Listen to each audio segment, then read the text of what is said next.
আসসালামু আলাইকুম। আমি একজন ফার্মাসিস্ট। আজ আপনাদের জানাবো একটি পরিচিত ওষুধ সম্পর্কে। এর নাম ওমিডন ট্যাবলেট। তৈরি করেছে ইনসেপ্টা ফার্মাসিউটিক্যাল লিমিটেড। ওমিডনের প্রধান উপাদান হলো ডমপেরিডন। এটি সাধারণত বমি ভাব, গ্যাস্ট্রিক রিফ্লেক্স বা পেটে অস্বস্তি কমাতে চিকিৎসকের পরামর্শে ব্যবহার করা হয়ে থাকে।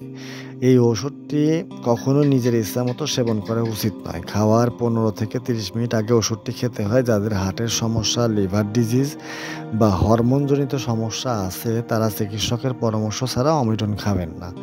একসাথে অ্যান্টিফাঙ্গাল বা অ্যান্টিবায়োটিক ওষুধ নিলে এতে ডমপেরিডনের পার্শ্বপ্রতিক্রিয়া বেড়ে যেতে পারে। অতিরিক্ত সেবনে হতে পারে মাথা ঘোরা, মুখ শুকিয়ে যাওয়া, বুক ধড়ফড় বা ক্লান্তি।